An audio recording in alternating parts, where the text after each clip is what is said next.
नमस्ते दोस्तों, आपका उद्दात हिंदी क्लास में आपका स्वागत है। और हम पढ़ेंगे आरपीएससी फर्स्ट ग्रेड में एक कहानी लगी हुई है मनु भंडारी जी की। जिनकी मनु भंडारी जी की कहानी लगी हुई उसी के ऊपर हम आज चर्चा करेंगे। इनकी एक कहानी यह भी मैंने इनकी पढ़ाई थी, उसके ऊपर मैंने इनका परिचय कुछ करवा दिया था। लेकिन यहाँ पे भी मैं थोड़ा बता दूं कि मनु भंडारी के जन्म की यदि बात करते हैं तो इनका जन्म कहाँ हुआ था। 1931 में तो हुआ था इनका जन्म। और कहाँ हुआ था? भानपुरा जो गांव है ना, गांव भानपुरा,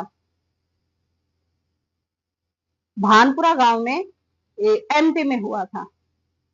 एमपी में हुआ था। यदि जिले की बात करें तो जिला कौन सा था? मंदसौर। जिला कौन सा था? मंदसौर जिले में। मंदसौर जिले में। ठीक है, ये थोड़ा सा आप लोग याद रखना। और कुछ इसके जो मनु भंडारी जी है, इनके कुछ उपन्यास है, दो काफी फेमस उपन्यास है। उपन्यास इनके बात करते हैं तो एक तो है आपका बंटी। आपका और भी है लेकिन ये बहुत ज्यादा फेमस है, आपका बंटी। और दूसरे उपन्यास की यदि हम बात करते हैं तो महाभोज। महाभोज, क्योंकि मैं इनके है तो बहुत सारे, लेकिन जो हम जब पाठ हम पढ़ते हैं, कोई कविता या कहानी कुछ भी पढ़ते हैं, कोई भी लेसन लगा हुआ है तो उसके जो परिचय में जो कुछ दे रखा है ना, उसी के ऊपर हम बात कर रहे हैं। तो ये जो मैंने कल परसों जो कहानी मैंने पढ़ाई थी तो उस कहानी से शुरुआत में इसके परिचय में ये सब दे रखा था। तो वहीं से मैंने आप लोगों को वहां पे भी इनके बारे में बताया था और यहाँ पे भी, क्योंकि हमसे वही पूछा जाता है कि उसकी जो बहुत ही प्रसिद्ध जो रचनाएं है ना, वो ही ज्यादातर पूछी जाती है। ठीक है, अब हम कहानी संग्रह की इनकी बात कर लेते हैं। कहानी संग्रह, कहानी संग्रह, कहानी संग्रह की बात करते हैं तो इनका एक तो कहानी संग्रह था, एक प्लेट सैलाब। एक प्लेट सैलाब, सैलाब। और दूसरा कहानी संग्रह था इनका मैं हार गई। मैं हार गई। और एक कहानी संग्रह है इनका यही सच है। यही सच है। इसी कहानी संग्रह से ये हमारी ये कहानी भी ली गई है, यही सच है। ये कहानी भी यही इसी नाम से कहानी संग्रह भी है और ये कहानी भी है, वहीं से है। और एक त्रिशंकु, एक क्या है? त्रिशंकु। त्रिशंकु यदि निबंध की बात करते हैं तो ये किसका निबंध है? निबंध संग्रह है शायद, ये आज्ञा का है ये त्रिशंकु। त्रिशंकु ये इनके कहानी है, कहानी संग्रह है। लगभग देखते हैं कि हम जो कहानी संग्रह होता है ना, वो उसके अंदर उस नाम की कहानी भी लगभग पाई जाती है। देखिए, एक प्लेट सैलाब है, मैं हार गई, यही सच है। तो ये यही सच है जो कहानी है, ये हमारी यही सच है कहानी संग्रह भी है, तो यही से लिया गया है। ये इसके मोस्ट मोस्ट बता दिया मैंने। इनका जन्म, जो प्रसिद्ध जो उपन्यास है, दो दो इनके मैंने बताए हैं आप लोगों को, और कुछ कहानी संग्रह, ये आप लोग याद रखना। अब हम मूल रूप से जो आरपीएससी फर्स्ट ग्रेड में जो लगी हुई है यही सच है कहानी, उसके ऊपर हम चर्चा करेंगे। तो हम देखते हैं कि कहानी शुरू कहाँ से हो रही है, किस शहर से हो रही है। तो शहर कौन सा है? कानपुर। कानपुर से। और पता है आपको, जो ये मनु जी है ना, ये बताती है कि मैं, मतलब मैं शैली में ये कहानी है, तो ये कानपुर से पीएचडी कर रही है। सौभाग्य से मैं आपको बता दूं कि मैं भी कानपुर से पीएचडी कर रही हूँ। और मेरे को ये कहानी पढ़ते हुए मेरे को ऐसा लग रहा है कि ये कहानी जैसे मेरे ऊपर ही हो। तो चलिए हम बात करते हैं। याद रखना, शुरुआत किस शहर से है? कानपुर शहर से, जो यूपी में पड़ता है। यूपी, उत्तर प्रदेश। और कानपुर के लोग, मेरा जो अनुभव है, काफी अच्छे रहे हैं। सामने आंगन में फैली धूप सिमटकर दीवारों पर चढ़ गई। ये प्रथम पंक्ति है। आप लोग को मैंने बता रखा है कि कोई भी जब हम कहानी पढ़ते हैं, कोई भी कविता पढ़ते हैं, उसकी पहली ही जो लाइन होती है बहुत ज्यादा इंपॉर्टेंट होती है। कई बार ना, मतलब कि एग्जामिनर स्टार्टिंग से ही उठा के दे देते हैं कि ये किस कहानी की पंक्ति है। तो ये आप लोग ध्यान रखना कि ये किस कहानी की पंक्ति है। यही सच है। और शुरुआत कहाँ से हो रही है कहानी की, यदि ये भी पूछे तो आप लोग याद रखना। और कंधे पर बस्ता लटकाए नन्हे नन्हे बच्चों के झुंड दिखाई दिए। तो एकाएक ही मुझे समय का आभास हुआ। समय का आभास कैसे हुआ कि बच्चे आ रहे हैं, नन्हे नन्हे बैग उनके लटके हुए हैं। तो लेखिका को पता हुआ कि समय क्या हो गया, समय का आभास हुआ, घंटा भर हो गया यहाँ खड़े खड़े और संजय का अभी तक पता नहीं। नाम भी याद रखना, संजय का नाम आया है। झुंझलाती सी मैं कमरे में आती हूँ। कोने में रखी मेज पर किताबें बिखरी पड़ी हैं। कोने में रखी मेज के ऊपर किताबें बिखरी हुई पड़ी हैं, कुछ खुली कुछ बंद। एक क्षण में उन्हें देखती रहती हूँ, फिर एक क्षण मैं उन्हें देखती रहती हूँ, फिर निरुद्देश्य से, मतलब बिना किसी उद्देश्य से कपड़ों की अलमारी खोलकर सरसरी सी नजर से कपड़े देखती हूँ। सब बिखरे पड़े हैं। इतनी देर यूं ही व्यर्थ खड़ी रही। इन्हें ही ठीक कर लेती, मन में सोचे, पर मन नहीं करता और फिर बंद कर देती हूँ। नहीं आना था तो व्यर्थ ही मुझे समय क्यों दिया। सही बात है, जब आपको आना ही नहीं है मिलने हमसे तो आपने हमें समय क्यों दिया। हम ये सोच रही है अपने मन में।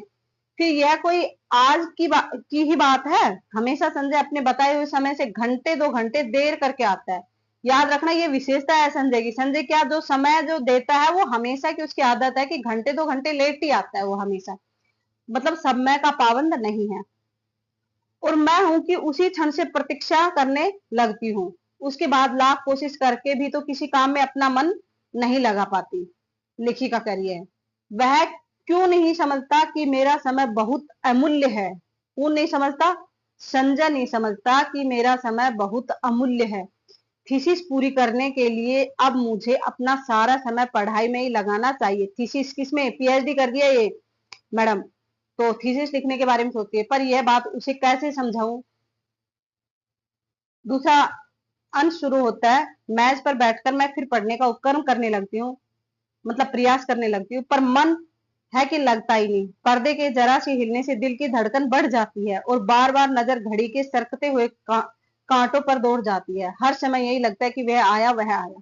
देखिए, जब हम प्रेम में होते हैं ना और हमें ये बताया जाए कि आ रहा, मैं आपके पास अभी आ रहा हूँ 10 मिनट में मिलने के लिए, अभी आ रहा हूँ, तो पता है हमें ऐसा लगता है कि वो 10 मिनट की जैसे 10 मिनट घंटे भर के बराबर लगती है। और जब 10 मिनट के बाद भी बंदा नहीं आता है, वो जिसने हमें कहा था, समय दिया था, तो फिर उसके बाद हमारा किसी भी चीज में मन नहीं लगता। ये मानव प्रवृत्ति है। तो वही सब चीजें यहाँ देखिए लेखिका बता रही है कि भाई उसने जो समय दिया उसकी आदत है, 1-2 घंटा लेट ही आता है वो हमेशा से, समय का पाबंद नहीं है। लेकिन मैं क्या करूं भाई, उसने जो समय दे दिया उसके बाद मेरा किसी चीज में मन ही नहीं लगता, चाहे कितनी भी कोशिश कर लूं। और मेरी नजरें किस पे टिकी हुई होती है? घड़ी के ऊपर कि अच्छा 10 बजे का नाम बोला था उसने, 11 बज गया अभी भी नहीं आया, 12 बजे, किसी चीज में मेरा मन नहीं लग रहा है। तभी मेहता साहब की, अब यहाँ पे एक अन्य पात्र का नाम आया है, मेहता साहब की 5 साल की बेटी, उम्र कितनी है गुड़िया की? 5 साल की छोटी बच्ची झिझकती सी कमरे में आती है। आंटी, हमें कहानी सुनाओगी? हमें कहानी सुनाओगी कौन कह रही है? मेहता साहब की 5 साल की बच्ची है वो कह रही है। लेखिका कहते हैं, नहीं, अभी नहीं, पीछे आना। मैं रुखाई से जवाब देती हूँ क्योंकि इसका मन लग ही नहीं रहा। संजय ने इनको समय दिया था मिलने का कि मैं ठीक है इतने बजे आ जाऊंगा, तो इसलिए इसका मन किसी भी तरह लग नहीं रहा है, किसी भी काम में नहीं लग रहा है। तो जब बच्ची ने पूछा कि क्या आंटी हमें कहानी सुनाओगी, तो बड़ी बेरुखाई से जवाब देती कि नहीं नहीं, बाद में आना, पीछे आना, अभी नहीं सुनाऊंगी। वह भाग जाती है। ये मिसेज मेहता भी एक ही है जो तो महीनों शायद मेरी सूरत नहीं देखते, पर बच्ची को जब तब मेरा सिर खाने को भेज देती है। मेहता साहब तो फिर भी कभी कभी 8-10 दिन में खैरियत पूछ ही लेते हैं, पर वे तो बेहद अकड़ू मालूम होती हैं। अच्छा ही है, ज्यादा दिलचस्पी दिखाती तो क्या मैं इतनी आजादी से घूम फिर सकती थी। सही बात है, अगर भाई आपको बीच में रोकने टोकने वाला रहेगा तो आप जिस प्रकार से अपने बेखटके से आते जाते हो ऐसे आप नहीं आ जाओगे। आपको ऐसा लगेगा मैं निकल रही हूँ तो फिर उसने टोका, फिर अजीब सा लगता है। तो ये कह रही कि अच्छा है कि मेरे अंदर ज्यादा दिलचस्पी नहीं दिखाती, यदि दिखाती तो मैं आराम से जैसे किसी काम से आती हूँ जाती हूँ, तो ऐसे मैं नहीं आ जा सकती, मेरे को खुद को ही बुरा लगता। खट खट खट, वही परिचित पद ध्वनि। तो आ गया संजय। मैं बरबस ही अपना सारा ध्यान पुस्तक में केंद्रित कर लेती हूँ, मतलब इंतजार तो उसी का था, लेकिन आए नहीं थे तो तब तक तो इंतजार था, लेकिन अब वो आ गए तो थोड़ा सा स्त्रीत्व वाला जो भाव है यहाँ दिखा रही है कि मैं ना चाहते हुए भी, मतलब मेरा मन नहीं है लेकिन फिर भी मैं अपना जानबूझ के अपना ध्यान क्या लगा रही हूँ, पुस्तकों में लगा लेती हूँ। रजनीगंधा के ढेर सारे पुष्प लिए संजय मुस्कुराता सा दरवाजे पर खड़ा है।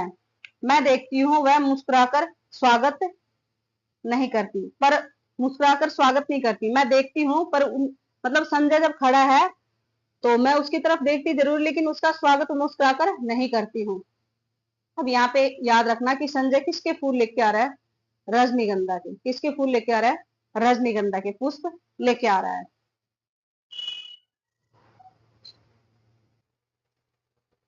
पुष्प किसके लेके आया, रजनीगंधा की। देखिए मैं आपको एक बात यहाँ पे बता देती हूँ कि ये जो कहानी है ना, ये तो हम एक एक पंक्ति को पढ़ ही रहे हैं, इसके बाद कहानी संग्रह और कौन कौन से पात्र है, क्या इसमें कहानी में मतलब किस किस का प्रेम है, इस सब चीजों के ऊपर हम ये कहानी पढ़ने के बाद एक बार डिटेल से बात कर लेंगे, क्योंकि उससे अच्छा अच्छा खासा हमारा रिवीजन भी हो जाएगा। फिर ये कहानी पढ़ लेंगे ना तो आपको इसकी जो मूल मूल चीजें जो मैं आपको समझाना चाहूंगी वो आपको ठीक से समझ में आ जाएगी कि भाई इसके ऊपर कौन सी फिल्म बनी है, किस किस के प्रेम का त्रिकोण यहाँ पे देखा गया है, ये सब चीजें मैं कहानी पढ़ाने के बाद आप लोगों को करवाऊंगी।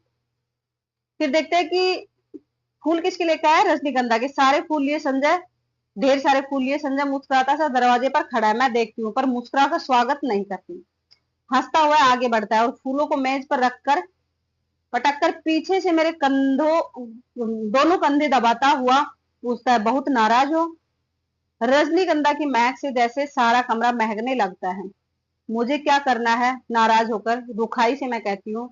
वह कुर्सी सहित मुझे घुमाकर अपने सामने कर लेता है और बड़े दुलार के साथ ठोड़ी उठाकर कहता, तुम ही बताओ क्या करता। क्वालिटी में दोस्तों के बीच फंसा था, बहुत कोशिश करके भी उठ नहीं पाया। सबको नाराज करके आना भी अच्छा नहीं लगता। इच्छा होती है कह दूं, तुम्हें दोस्तों का ख्याल है, उनके बुरा बुरा मानने की चिंता है, बस मेरी ही नहीं है।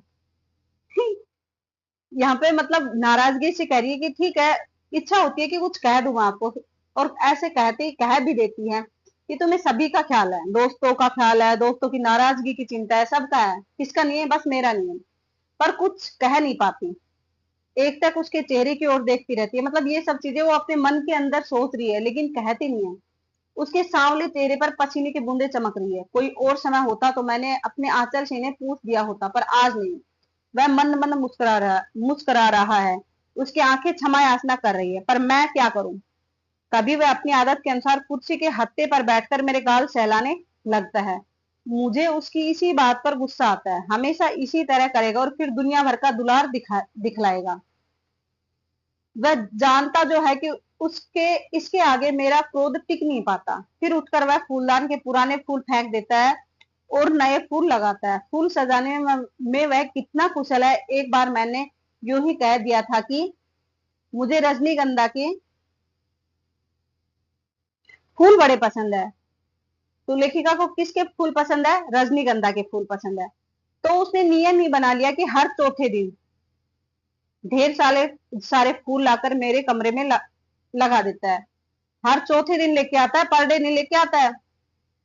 4 दिन तक, 2-3 दिन तक वो फूलों की खुशबू रहेगी ना, तो जैसे ही वो फूल मुरझाएंगे उनकी खुशबू चली जाएगी तो फिर लेके आएगा। मतलब कंटिन्यू नहीं लेके आ रहा, 4 दिन में लेके आ रहा है। और किसके फूल, रजनीगंधा के। लेके क्यों आ रहा है, क्योंकि एक बार बोला था लेखिका ने कि भाई मुझे रजनीगंधा के फूल पसंद है, उसके बाद से लेके आ रहे हैं। और अब तो मुझे भी ऐसी आदत हो गई कि एक दिन भी कमरे में फूल न रहे तो न पढ़ने में मन लगता है न सोने में।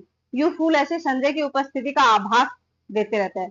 संजय की उपस्थिति का आभास कौन कराते रहते हैं, फूल कराते रहते हैं रजनीगंधा के। थोड़ी देर बाद हम घूमने निकल जाते हैं। एकाएक ही मुझे ईरा के पत्र की याद आई। अब ईरा का नाम आया है यहाँ पे, ईरा के पत्र की याद आई, जो बात सुनाने के लिए मैं सवेरे से ही आतुर थी। इस गुस्सेबाजी में जाने कैसे उसे ही भूल गई। सुना, ईरा ने लिखा है कि किसी दिन भी मेरे पास इंटरव्यू का बुलावा आ सकता है, मुझे तैयार रहना चाहिए।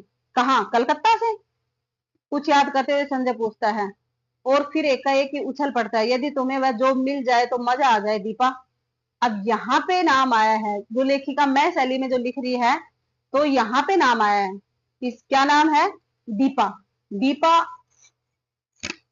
नाम है जिसके ऊपर ये कहानी है, जो कानपुर में रहती है। मजा आ जाए। हम सड़क पर है, नहीं तो अवश्य ही उसने आवेश में आकर कोई हरकत कर डाली होती। किसने? संजय ने। जाने क्यों मुझे उसका इस कदर प्रसन्न होना अच्छा नहीं लगता। क्या वह चाहता है कि मैं कलकत्ता चली जाऊं, उससे दूर? तभी सुनाई देता है, तुम्हें जो मिल जाए तो मैं भी अपना तबादला कलकत्ता ही करवा लूं, हेड ऑफिस में। यहाँ की रोज की किचकिच से तो मेरा मन उब गया है। कितनी ही बार सोचा कि तबादले की कोशिश करूं, पर तुम्हारे ख्याल ने हमेशा मुझे बांध लिया। ऑफिस में शांति हो जाए, पर मेरी सामने कितनी वीरान हो जाएगी। मतलब यहाँ से तबादला तो मैं करवा लूं, लेकिन मैं इसलिए नहीं करवाता कि फिर मुझे ख्याल आता है तुम्हारा, कि मैं यहाँ से ऑफिस दूसरी जगह तबादला करवा लो तो ऑफिस में तो शांति मिल जाएगी, लेकिन जैसे ही शाम को आऊंगा तो फिर शाम को तो आप रहोगे नहीं, तो मैं वीरान रहूंगा, फिर अकेला रहूंगा।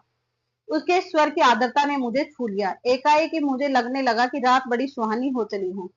हम दूर निकलकर अपनी प्रिय टेकरी पर जा कर बैठ जाते हैं। दूर दूर तक हल्की सी चांदनी फैली हुई है, और शहर की तरह यहाँ का वातावरण धुएं से भरा हुआ नहीं है। वह दोनों पैर फैलाकर बैठ जाता है और घंटों मुझे अपने ऑफिस के झगड़े की बात सुनाता है, और फिर कलकत्ता जाकर साथ जीवन बिताने की योजनाएं बनाता है। मैं कुछ नहीं बोलती, बस एक टक उसे देखती हूँ, देखती रहती हूँ। जब वह चुपचाप हो जाता है तो बोलती हूँ, मुझे तो इंटरव्यू में जाते हुए बड़ा डर लगता है, पता नहीं कैसे क्या पूछते होंगे। मेरे लिए तो ये पहला ही मौका है, पहले बार इंटरव्यू देने जा रही है दीपा। वह खिलखिलाकर हंस पड़ता है। तुम भी एक ही मूर्ख हो, घर से दूर, यहाँ कमरा लेकर अकेली रहती हो, रिसर्च कर रही हो, दुनिया भर में घूमती फिरती हो, और इंटरव्यू के नाम से डर लगता है, क्यों? गाल पर हल्की सी चप्पत जमा देता है, फिर समझाता हुआ कहता है, और देखो, आजकल ये इंटरव्यू आदि तो सब दिखावा मात्र होते हैं। वहां किसी जान पहचान वाले से इन्फ्लुएंस डलवाना जाकर, मतलब कि आजकल ये दिखावा है सिर्फ। इंटरव्यू तो जिनकी जान पहचान होती है, जो जानते हैं, जो उन्हीं का यहाँ पे होता है, ये यहाँ पे दिखाया गया है। पर कलकत्ता तो मेरे लिए एकदम नई जगह है, वहां ईरा को छोड़कर मैं किसी को जानती भी नहीं। अब उन लोगों की कोई जान पहचान हो तो बात दूसरी है, ऐसा ऐसी मैं कहती हूँ, और किसी को नहीं जानती। फिर मेरे चेहरे पर नजरें गड़ाकर पूछता है, निशित भी तो वही है? कौन? किसका नाम लिया है? अब किसका नाम आया? निशित का। संजय कहता है कि निशित भी तो वहीं पे है, होगा, मुझे क्या करना है उससे। मैं एकदम ही भन्ना कर जवाब देती हूँ, पता नहीं क्यों मुझे लग ही रहा था कि अब वह यही बात कहेगा। कुछ नहीं करना, वह छेड़ने के लहजे में कहता है, और मैं भबक पड़ती हूँ। देखो संजय, मैं हजार बार तुमसे कह चुकी हूँ कि उसे लेकर मुझसे मजाक मत किया करो, मुझे इस तरह का मजाक जरा भी पसंद नहीं है। वह खिलखिलाकर हंस पड़ता है, पर मेरा तो मूड ही खराब हो जाता है। हम लौट पड़ते हैं। वह मुझे खुश करने के इरादे से मेरे कंधे पर हाथ रख देता है। मैं झपट कर हाथ हटा देती हूँ। क्या कर रहे हो? कोई देख लेगा तो क्या कहेगा? कौन है यहाँ जो देख लेगा? और देख लेगा तो देख ले, आप ही उठेगा। नहीं, हमें पसंद नहीं है ये बेशर्मी, और सच ही मुझे रास्ते में ऐसी हरकतें पसंद नहीं है, चाहे रास्ता निर्जन ही क्यों न हो, पर है तो रास्ता ही, फिर कानपुर जैसी जगह है। कमरे में लौटकर मैं उसे बैठने को कहती हूँ, पर वह बैठता नहीं, बस बाहों में भरकर एक बार चूम लेता है। यह भी जैसे उसका रोज का नियम है। दूसरा नियम क्या बताया? बाहों में भरकर चूम लेना। और एक क्या था? लेट आना। रोज का नियम है। वह चला जाता है। मैं बाहर बालकनी में निकलकर उसे देखती रहती हूँ। उसका आकार छोटा होते होते सड़क के मोड़ पर जाकर लुप्त हो जाता है। मैं उधर ही देखती रहती हूँ, निरुद्देश्य सी, खोई खोई सी। फिर आकर पढ़ने बैठ जाती हूँ। रात में सोती हूँ तो देर तक मेरी आंखें मेज पर लगे रजनीगंधा के फूलों को ही निहारती रहती है। जाने क्यों अक्सर मुझे भ्रम हो जाता है कि ये फूल नहीं है, मानो संजय की अनेक आंखें हैं। मतलब रजनीगंधा के फूलों से क्या भ्रम हो रहा है दीपा को, कि ये जैसे संजय की आंखें हैं, जो मुझे देख रही है, सहला रही है, दुलार रही है, और अपने को यूं असंख्य आंखों से निरंतर देखे जाने की कल्पना से ही मैं लज्जा जाती हूँ। अब लज्जा किससे जाती है? जो उसको ये लगता है कि जो फूल है वो संजय की आखिर ऐसे असंख्य आंखें जो मेरी तरफ देखती है, इस भाव से ही मैं शर्मा जाती हूँ। मैंने संजय को भी एक बार यह बात बताई थी तो वह खूब हंसा और फिर मेरे गालों को सहलाते हुए उसने कहा था कि मैं पागल हूँ, निरी मूर्खा हूँ। कौन जाने, शायद उसका कहना ही ठीक हो, शायद मैं पागल ही हूँ। फिर दूसरा कानपुर से ही शुरू होती कहानी। मैं जानती हूँ संजय का मन निशित को लेकर जब जब सशंकित हो उठता है, पर मैं उसे कैसे विश्वास दिलाऊं कि मैं निशित से नफरत करती हूँ। उसकी याद मात्र से मेरा मन घृणा से भर जा उठता है। फिर 18 वर्ष की आयु में किया हुआ प्यार भी कोई प्यार होता है भला? मतलब निशित से प्रेम हुआ था, कब हुआ था? जब वो 18 साल की थी। निरा बचपन होता है, महज पागलपन। उसमें आवेश रहता है पर स्थायित्व तो नहीं। मतलब जो कच्ची उम्र का जो प्रेम था, जो, तो उसको लेखिका क्या करे कि वो प्रेम नहीं था, महज एक पागलपन था। और फिर उस समय का जो प्यार था वो कोई प्यार थोड़ी ना था, वो तो अस्थायित्व होता है। उसमें स्थायित्व तो कहीं नहीं होता, गति रहती है पर गहराई नहीं। मतलब उसमें एक दूसरे के प्रति भावेश जरूर होता है, लेकिन समझदारी या उसमें गहराई प्रेम नाम की नहीं होती है। ये लेखिका के अपने विचार हैं। जिस वेग से वह प्रारंभ होता है, झट झट जरा सा झटका लगने पर उसी वेग से टूट भी जाता है वो प्रेम। बचपन का जो प्रेम है, उस उम्र का जो प्रेम है, भी जाता है। और उसके बाद आहो आंसू और शिष्टियों का एक दौर, सारी दुनिया की निसारता और आत्महत्या करने के अनेकानेक संकल्प, और फिर एक तीखी घृणा। जैसे ही जीवन को दूसरा आधार मिल जाता है, उन सबको भूलने में एक दिन भी नहीं लगता। यहाँ पे बहुत अच्छी बात कही गई है कि हम कि प्रेम हो या कोई भी चीज हो, हम उसके प्रति रोते हैं, बिलखते हैं। आप कई बार ऐसा लगता है कि नहीं, ये नहीं मिला तो मैं मर जाऊं या मर जाऊंगा, सारी दुनिया ही मेरे लिए खत्म हो गई। ऐसे अनेक संकल्प और घृणा हम अपने मन में, मतलब जीवन में, मन में भर लेते हैं। लेकिन जैसे ही उसको भरने का एक हमें आधार मिल जाता है, उस जगह को भरने का हमें आधार मिल जाता है, तो हम जो बातें इतनी, मतलब हम दिल से लगा रखे थे, वो भूलने में एक दिन का समय भी हमें नहीं लगता है। उसकी जगह भरने के लिए यदि हमें कुछ मिल जाता है उस जगह को, तो हम एक दिन भी उसको भूलने में समय नहीं लगता है। ये यहाँ पे इनको बताया गया। जहां तक लगता है तो मानव प्रवृत्ति में ये दिखता भी है। हम किसी चीज के लिए तड़प रहे हैं, उस चीज को, वो चीज नहीं मिली, लेकिन उसकी जगह कोई ऐसी चीज मिल गई जिससे हमें बहुत प्रेम हो गया, और तो उस पीछे की चीज को भूलने में हमें ज्यादा समय नहीं लगता है। लेकिन प्यार में ये सब चीजें शायद मेरे हिसाब से नहीं होती, क्योंकि जिससे मन मिल जाता है, शायद दूसरी जगह उसकी जगह कोई नहीं भर पाता है। उन सबको भूलने में एक दिन भी नहीं लगता। फिर तो वह सब ऐसी बेवकूफी लगती है जिस पर बैठकर घंटों हंसने की तबीयत होती है। तब एकाएक इस बात का एहसास होता है कि ये सारे आंसू, ये सारी आहें उस प्रेमी के लिए नहीं थी, वरना जीवन की उस रिक्तता और शून्यता के लिए थी जिसने जीवन को नीरस बनाकर बोझिल कर दिया था। सही बात है, यदि हम किसी के जानने से हम उसकी जगह किसी दूसरे से भर लेते हैं, तो इसका मतलब हम उस व्यक्ति से प्रेम नहीं करते थे। हमारे जीवन में जो रिक्तता थी, जो खालीपन था, वो उस इंसान ने भर दिया था जिससे हम खुश रहते थे उसके साथ। वो इंसान चला गया, उसकी जगह किसी और ने ले ली। फिर हमारे जीवन की नीरसता खत्म हो गई। उसके जाने के बाद हमें नीरसता लगने लगी, फिर उसकी जगह कोई और आ गया, उससे हमारी नीरसता खत्म हो गई और हम खुश रहने लग गए। तो इसका मतलब वो प्रेम नहीं है, वो सिर्फ हमारे जीवन का खालीपन था। जो खालीपन से हम नीरस हो रहे थे, बोझिल हो रहे थे, तो उसको भरने का एक जरिया है, सिर्फ वो प्रेम नहीं है। तभी तो संजय को पाते ही मैं निशित को भूल गई। लेखिका कह रही है कि ना, दीपा कह रही है कि जो बचपन में जो मैं निशित से जो प्रेम करती थी, वो मेरा प्रेम नहीं था, सिर्फ एक उस समय का आकर्षण था, उस समय का खालीपन भरने का जरिया था। लेकिन जैसे निशित गया तो मेरे को ऐसा लगने लगा कि बहुत बुरा हुआ मेरी लाइफ में। ऐसे सब चीजें वो सोचती है, लेकिन जैसे ही संजय आता है तो वो सब चीजें वो आराम से भूल जाती है।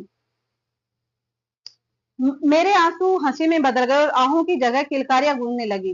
पर संजय है कि जब तब निशित की बात को लेकर व्यर्थ ही खिन्न सा हो उठता है। मेरे कुछ कहने पर वह खिलखिला अवश्य पड़ता है, पर मैं जानती हूँ कि वह पूर्ण रूप से आश्वस्त नहीं है। उसे कैसे बताऊं कि मेरे प्यार का, मेरी कोमल भावनाओं का, भविष्य की मेरी अनेकानेक योजनाओं का एकमात्र केंद्र संजय है। क्या किसको बताया? एकमात्र संजय है। ये बात दूसरी है कि चांदनी रात में किसी निर्जन स्थान में पेड़ तले बैठकर भी मैं अपनी थीसिस की बात करती हूँ, या वह अपने ऑफिस की, मित्रों की बातें करता है। या हम किसी और विषय पर बात करने लगते हैं। पर इस सब का यह मतलब तो नहीं कि हम प्रेम नहीं करते। वह क्यों नहीं समझता कि आज हमारी भावुकता यथार्थ में बदल गई है। सपनों की जगह हम वास्तविकता में जीते हैं। हमारे प्रेम को परिपक्वता मिल गई है, मतलब परिपक्व समझदार है दोनों, जिसका आधार पाकर वह अधिक गहरा हो गया है, स्थायी हो गया है।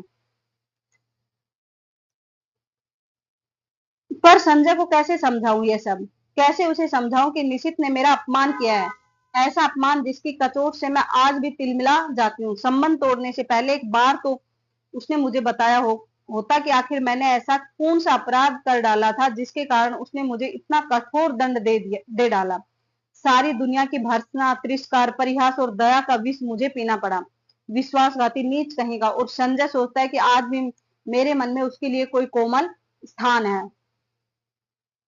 छी, मैं उससे नफरत करती हूँ और सच पूछो तो अपने को भाग्यशाली समझती हूँ कि मैं एक ऐसे व्यक्ति के चंगुल में फंसने से बच गई जिसके लिए प्रेम महज एक खिलवाड़ है। संजय, यह तो सोचो कि यदि ऐसी कोई बात होती तो क्या मैं तुम्हारे आगे, तुम्हारी हर उचित अनुचित चेष्टा के आगे यूं आत्म समर्पण करती, तुम्हारे चुम्बनों और आलिंगनों में अपने को यूं बिखरने देती? जानते हो, विवाह से पहले कोई भी लड़की किसी को इन सब का अधिकार नहीं देती, पर मैंने दिया। क्या केवल इसीलिए नहीं कि मैं तुम्हें प्यार करती हूँ, बहुत बहुत प्यार करती हूँ। विश्वास करो संजय, तुम्हारा मेरा प्यार ही सच है। निश्चित का प्यार तो मात्र छल था, भ्रम था, झूठ था। फिर कानपुर से ही हमारा अगला अंश है। परसों मुझे कलकत्ता जाना है। बड़ा डर लग रहा है। कैसे क्या होगा? मान लो इंटरव्यू में बहुत नर्वस हो गई तो? संजय को कह रही हूँ कि वह भी साथ चले, पर उसे ऑफिस से छुट्टी नहीं मिल सकती। एक तो नया शहर, फिर इंटरव्यू। अपना कोई साथ होता तो बड़ा सहारा मिल जाता। मैं कमरा लेकर अकेली रहती हूँ, यूं अकेले घूम फिर भी लेती हूँ। तो संजय सोचता है कि मुझ में बड़ी हिम्मत है, पर सच बड़ा डर लग रहा है। बार बार मैं ये मान लेती हूँ कि मुझे नौकरी मिल गई है और मैं संजय के साथ वहां रहने लगी हूँ। कितनी सुंदर कल्पना है, कितनी मादक। पर इंटरव्यू का भय मादकता से भरे इस स्वप्न जाल को छिन्न भिन्न कर देता है। काश संजय भी किसी तरह मेरे साथ चल पाता। अब कलकत्ता में पहुंच गई है और देखते हैं कि गाड़ी जब हावड़ा स्टेशन, इस स्टेशन पे हावड़ा स्टेशन के प्लेटफॉर्म पर प्रवेश करती है तो जाने कैसी विचित्र आशंका, विचित्र से भय से मेरा मन भर जाता है। प्लेटफॉर्म पर प्लेटफॉर्म पर खड़े असंख्य नर नारियों में मैं ईरा को ढूंढती हूँ। वह कहीं दिखाई नहीं देती। नीचे उतरने के बजाय खिड़की में से ही दूर दूर तक नजरें दौड़ाती हूँ। आखिर एक कूली को बुलाकर अपना छोटा सा सूटकेस और बिस्तर उतारने का आदेश दे मैं नीचे उतर पड़ती हूँ। उस भीड़ को देखकर मेरी दहशत जैसे और बढ़ जाती है। कभी किसी के हाथ के स्पर्श से मैं बुरी तरह चौंक जाती हूँ। पीछे देखती हूँ तो ईरा खड़ी है। किसने स्पर्श किया था? ईरा ने। रुमाल से चेहरे का पसीना पोंछते हुए कहती हूँ, उफ, तुझे न देखकर मैं घबरा रही थी कि तुम्हारे घर भी कैसे पहुंचूंगी। बाहर आकर हम टैक्सी में बैठते हैं। अभी तक मैं स्वस्थ नहीं हो पाई हूँ। जैसे ही हावड़ा पुल पर गाड़ी पहुंचती है, हुगली नदी का नाम आया है, को स्पर्श करती हुई ठंडी हवाएं तन मन को एक ताजगी से भर देती है। ईरा मुझे इस पुल की विशेषता बताती है और मैं विस्मय सी उस पुल को देखती हूँ। दूर दूर तक फैली हुगली के विस्तार को देखती हूँ। उसकी छाती पर खड़ी और विहार करती अनेक नौकाओं को देखती हूँ, बड़े बड़े जहाजों को देखती हूँ। उसके बाद बहुत सी भीड़ भरी सड़कों पर हमारी टैक्सी रुकती रुकती चलती है। ऊंची ऊंची इमारतों, चारों ओर के वातावरण से कुछ विचित्र सी विराटता का आभास होता है और इस सबके बीच जैसे मैं अपने को बड़ा खोया हुआ सा महसूस करती हूँ। कहाँ पटना और कानपुर और कहाँ ये कलकत्ता। पटना का नाम आया है, कानपुर का नाम आया है, कलकत्ता का ये भी आप लोग याद रखना, क्योंकि कई बार ऐसे अजीब से सवाल बना देते हैं कि कहानी में किस शहर का नाम उल्लेख नहीं हुआ है। तो पटना, कानपुर और कलकत्ता। और किसको बताया कि पटना और कानपुर कहाँ है? कलकत्ता। मतलब भीड़ बहुत ज्यादा है। मैंने तो आज तक कभी बहुत बड़े शहर देखे ही नहीं। सारी भीड़ को चीरकर हम रेड रोड पर आ जाते हैं। चौड़ी शांत सड़क, मेरे दोनों और लंबे लंबे खुले मैदान। क्यों हीरा, कौन कौन लोग होंगे इंटरव्यू में? मुझे तो बड़ा डर लग रहा है। अरे सब ठीक हो जाएगा, तू और डर, हम जैसे डरे तो कोई बात भी है। जिसने अपना सारा करियर अपने आप बनाया, वह भला इंटरव्यू में डरे। फिर कुछ देर ठहर कर कहती है, अच्छा भैया भाभी तो पटना ही होगी। मतलब ईरा पूछती है, भैया भाभी तो पटना ही होंगे, जाती है कभी उनके पास भी या नहीं? कानपुर आने के बाद एक बार गई थी, कभी कभी यूं ही पत्र लिख देती हूँ। भाई कमाल के लोग हैं, बहन को भी नहीं निभा सके। मतलब पटना इनकी फैमिली रहती है, पटना से है ये दीपा, और पढ़ती कहाँ है? कानपुर में। और इंटरव्यू के लिए कहाँ आई है? कोलकाता में। मुझे यह प्रसंग कतई पसंद नहीं, मैं नहीं चाहती कि कोई इस विषय पर बात करे, मैं मौन ही रहती हूँ। इस विषय पर उनके फैमिली जो परिवार है उसके बारे में कोई बात करिए, ईरा को पसंद नहीं है दीपा को। ईरा का छोटा सा घर है, सुंदर ढंग से सजाया हुआ। उसके पति के दौरे पर जाने की बात सुनकर पहले तो मुझे अफसोस हुआ था कि वह होते तो कुछ मदद ही करते, पर फिर एकाएक लगा कि उनकी अनु, अनुपस्थिति में मैं शायद अधिक स्वतंत्रता का अनुभव कर सकूं। उनका बच्चा भी बड़ा प्यारा है। शाम को ईरा मुझे कॉफी हाउस ले जाती है। अचानक मुझे निशित दिखा। अब निशित कहाँ दिखा है उसको? कॉफी हाउस जाते हैं तो वहां पे निशित दिखा है इसको। मैं सक पकाकर नजर घुमा लेती हूँ, पर वह हमारी मेज पर ही आ पहुंचता है। विवश होकर मुझे उधर देखना पड़ता है, नमस्कार भी करना पड़ता है, ईरा का परिचय भी करवाना पड़ता है। ईरा पास की कुर्सी पर बैठने का निमंत्रण दे देती है। मुझे लगता है मेरी सांस रुक जाएगी। कब आई? निशित ने पूछा। आज सवेरे ही। अभी ठहरोगी? ठहरी कहाँ हो? जवाब ईरा देती है। मैं देख रही हूँ, निशित बहुत बदल गया है। उसने कवियों की तरह, कैसे? कवियों की तरह बाल बढ़ा लिए हैं। यहाँ यह क्या शौक चराया? उसका रंग स्याह पड़ गया, मतलब काला पड़ गया, वह दुबला भी हो गया। उससे बातचीत नहीं होती, विशेष बातचीत नहीं होती, और हम लोग उठ पड़ते हैं। ईरा को मुन्नू की चिंता सता रही है। ईरा के बच्चे का क्या नाम है? मुन्नू। और मैं स्वयं भी घर पहुंचने को उतावली हो रही थी। कॉफी हाउस से धर्मतला तक वह पैदल चलता हुआ हमारे साथ आता है। ईरा उससे बात कर रही है, मानो वह ईरा का ही मित्र हो। ईरा अपना पता समझा देती है और वह दूसरे दिन 9 बजे आने का वायदा करके चला जाता है। 9 बजे आने का वायदा करके चला जाता है। पूरे 3 साल बाद, ये 3 साल पहले की बात है। मतलब 18 साल की उम्र का प्रेम था, तो अब 19, 20, 21 की हो गई दीपा का यूं निशित का यूं मिलना न चाहकर भी जैसे सारा अतीत आंखों के सामने खुल जाता है। बहुत दुबला हो गया है निशित। लगता है जैसे मन में कहीं कोई गहरी पीड़ा छिपाए बैठा है। मुझसे अलग होने का दुख तो नहीं साल रहा है इसे। कल्पना चाहे कितनी में मधुर क्यों ना है, एक तृप्ति युक्त आनंद देने वाली क्यों ना हो, पर मैं जानती हूँ यह झूठ है। यदि ऐसा ही था तो कौन उसे कहने गया था कि तुम इस संबंध को तोड़ दो? उसने अपनी इच्छा से ही तो यह सब किया था। एकाएक मेरा मन कटु कटु हो उठता है। यही तो है वह व्यक्ति जिसने मुझे अपमानित करके सारी दुनिया के सामने छोड़ दिया था, मैं जो उपहास का पात्र बनाकर। ओह, क्यों नहीं मैंने उसे पहचानने से इनकार कर दिया? जब वह मेज के पास आकर खड़ा हुआ तो क्यों नहीं मैंने कह दिया कि माफ कीजिए, मैं आपको पहचानती नहीं। जरा उसका खिसियाना तो देखती। वह कल भी आएगा। मुझे उसे साफ साफ मना कर देना चाहिए था कि मैं उसकी सूरत भी नहीं देखना चाहती, मैं उससे नफरत करती हूँ। अच्छा है, आए कल। मैं उसे बता दूंगी कि जल्दी ही मैं संजय से विवाह करने वाली हूँ। यह भी बता दूंगी कि मैं पिछला सब कुछ भूल चुकी हूँ। यह भी बता दूंगी कि मैं उससे घृणा करती हूँ और उसे जिंदगी में कभी माफ नहीं कर सकती। यह सब सोचने के साथ साथ जाने क्यों मेरे मन में यह बात भी उठ रही थी कि 3 साल हो गए, अभी तक निशित ने विवाह क्यों नहीं किया? बार बार कौन सी बात उठ रही थी कि 3 साल हो गए हमें अलग हुए, लेकिन उसने विवाह क्यों नहीं किया? करे न करे मुझे क्या? क्या वह आज भी मुझसे कुछ उम्मीद रखता है? मूर्ख कहीं का। संजय, मैंने तुमसे कितना कहा था कि तुम मेरे साथ चलो, मतलब सोच रही है वो, पर तुम नहीं आई इस समय, जबकि मुझे तुम्हारी इतनी इतनी याद आ रही है। बताओ मैं क्या करूं? अब कलकत्ता में ही अगला अंश है हमारा। नौकरी पाना इतना मुश्किल है, इसका मुझे गुमान तक नहीं था। ईरा कहती है कि 150 की नौकरी के लिए खुद मिनिस्टर तक सिफारिश करने पहुंच जाते हैं। फिर यह तो 300 का जॉब है। मतलब कितना का जॉब है? 300 का जॉब है। और यहाँ पे 150 की नौकरी के लिए भी कहाँ चले जाते हैं? मिनिस्टर के पास पहुंच जाते हैं सिफारिश के लिए। निश्चित सवेरे से शाम तक इसी चक्कर में भटका है। यहाँ तक कि उसने अपने ऑफिस से भी छुट्टी ले ली है। वह क्यों मेरे काम में इतनी दिलचस्पी ले रहा है? उसका परिचय बड़े बड़े लोगों से है और वह कहता है कि जैसे भी होगा वह काम मुझे दिलाकर ही मानेगी। पर आखिर क्यों? कल मैंने सोचा था कि अपने व्यवहार की रुखाई से मैं स्पष्ट कर दूंगी कि अब वह मेरे पास न आए। 8:45 के करीब जब मैं अपने टूटे हुए बाल फेंकने खिड़की पर गई तो देखा घर से थोड़ी दूर पर निशित टहल रहा है। वही लंबे बाल, कुर्ता पजामा। तो वह समय से पहले ही आ गया। संजय होता तो 11 के पहले नहीं पहुंचता। समय पर पहुंचना तो वह जानता ही नहीं।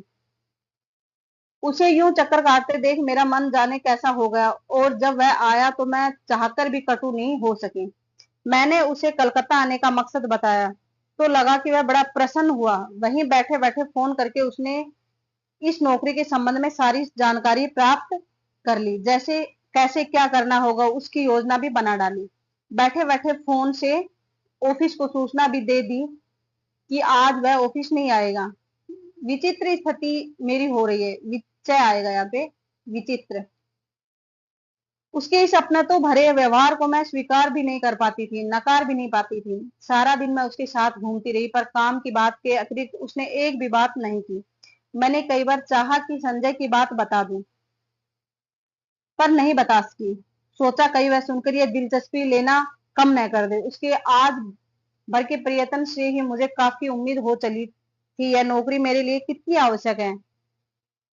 मिल जाए तो संजय कितना प्रसन्न होगा। मेरे विवाहित जीवन के आरंभिक दिन कितने सुख में बीतेंगे।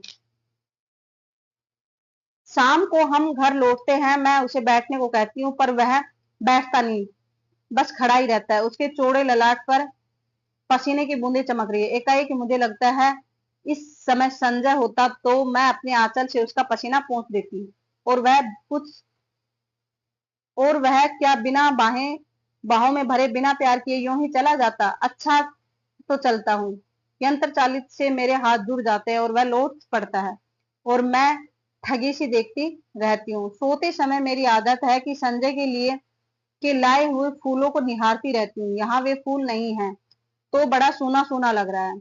पता नहीं संजय, तुम इस समय क्या कर रहे हो? 3 दिन हो गए। कितने दिन हो गए? 3 दिन हो गए किसी ने बाहों में भरकर प्यार तक नहीं किया। अगला अंश हमारा कलकत्ता से। आज सवेरे मेरा इंटरव्यू हो गया है। मैं शायद सुबह बहुत नर्वस हो गई थी। मेरा इंटरव्यू हो गया है और मैं इंटरव्यू में शायद बहुत नर्वस हो गई थी, ये बता रही है। और जैसे उत्तर मुझे देने चाहिए वैसे नहीं दे पाई, पर निशित ने आकर बताया कि मेरा जाना करीब करीब तय हो गया है। मैं जानती हूँ यह सब निशित की वजह से ही हुआ है। ढलते सूरज की धूप निशित के बाएं गाल पर पड़ रही थी और सामने बैठा निशित इतनी देर बाद एक बार फिर मुझे बड़े प्यारा सा लगा। मैंने देखा मुझसे ज्यादा वह प्रसन्न है। वह कभी किसी का एहसान नहीं लेता, पर मेरी खातिर उसने न जाने कितने लोगों का एहसान लिया। आखिर क्यों? क्या वह चाहता है कि मैं कलकत्ता आकर रहूं उसके साथ? उसके पास एक अजीब सी पुलक से मेरा तन मन सिहर उठता है। वह ऐसा क्यों चाहता है? उसका ऐसा चाहना बहुत गलत है, बहुत अनुचित है। मैं अपने मन को समझाती हूँ ऐसी कोई बात नहीं। शायद वह केवल मेरे प्रति किए गए अन्याय का प्रतिकार करने के लिए यह सब कर रहा है। पर क्या वह समझता है कि उसकी मदद से नौकरी पाकर मैं उसे क्षमा कर दूंगी, या जो कुछ उसने किया है उसे भूल जाऊंगी? असंभव। मैं कल ही उसे संजय की बात बता दूंगी। आज तो इस खुशी में पार्टी हो जाए। निश्चित कहता है। काम की बात के अलावा ये पहला वाक्य मैं उसके मुंह से सुनती हूँ। कौन सा पहला वाक्य काम के अलावा सुनती है? आज तो इस खुशी में पार्टी हो जाए। ये पहला वाक्य उसको निशित के मुंह से सुना था दीपा ने, काम के अलावा। मैं ईरा की ओर देखती हूँ। वह प्रस्ताव का समर्थन करके भी मुन्नू की तबीयत का बहाना लेकर अपने को काट लेती है। अकेले जाना मुझे कुछ अटपटा सा लगता है। अभी तक तो काम का बहाना लेकर घूम रही थी, पर अब फिर भी मैं मना नहीं कर पाती। अंदर जाकर तैयार होती हूँ। मुझे याद आता है निशित को नीला रंग बहुत पसंद है। निशित को कैसा रंग पसंद है? नीला रंग। मैं नीली साड़ी ही पहनती हूँ। बड़े चाव और सतर्कता से अपना प्रसाधन करती हूँ, मतलब श्रृंगार करती हूँ, और बार बार अपने को टोकती जाती हूँ। किसको रिझाने के लिए यह सब हो रहा है? क्या यह निरा पागलपन नहीं है? सीढ़ियों पर निशित हल्की सी मुस्कुराहट के साथ कहता है, इस साड़ी में तुम बहुत सुंदर लग रही हो।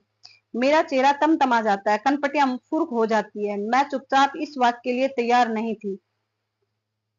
यह सदा चुप रहने वाला निशित बोला भी तो ऐसी बात, मुझे ऐसी बात सुनने की जरा भी आदत नहीं है।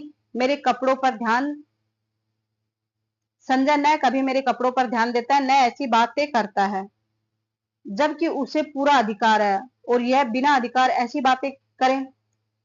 तीसरा अंश शुरू होता है। पर जाने क्या है कि मैं उस पर नाराज नहीं हो पाती हूँ, बल्कि एक पुलकमय सिहरन महसूस करती हूँ। सच, संजय के मुंह से ऐसा वाक्य सुनने को मेरा मन तरसता रहता है, पर उसने कभी ऐसी बात नहीं की। पिछले 2.5 साल से मैं संजय के साथ रह रही हूँ। रोज ही शाम को हम घूमने जाते हैं। कितनी ही बार मैंने श्रृंगार किया, अच्छे कपड़े पहने, पर प्रशंसा का एक शब्द भी उसके मुंह से नहीं सुना। इन बातों पर उसका ध्यान ही नहीं जाता। यह देखकर भी जैसे यह सब नहीं देख पाता। इस बात को सुनने के लिए तरसता हुआ मेरा मन जैसे रस से नहा जाता है। पर निशित, यहाँ तक कहानी हमने पढ़ ली है, क्योंकि वीडियो काफी लंबा हो जाएगा। 27-28 पृष्ठ इसके हैं, जो मैंने पीडीएफ बनाई थी इसकी, जो टाइप किया था। तो इससे आगे का जो अंश है हम कल पढ़ेंगे। और उसके बाद, क्योंकि 2 वीडियो तो इसकी होगी, मतलब जो पंक्ति वाइज हम पढ़ रहे हैं, उसके बाद एक वीडियो हमारा होगा इसके ऊपर, पात्र, त्रिकोण, प्रेम, और जो जिस कहानी संग्रह से लिया गया है उस कहानी संग्रह में कितनी कहानियां हैं, ये सब चीजें हम एक वीडियो में, तो इस पे 3 वीडियो बनेंगे। और अभी के लिए धन्यवाद। यदि आपको क्लास अच्छी लगती है तो इसको लाइक कर दीजिए और अपने दोस्तों के साथ शेयर भी कर दीजिए, और चैनल को सब्सक्राइब कर लीजिए, और कमेंट करना ना भूलें। धन्यवाद।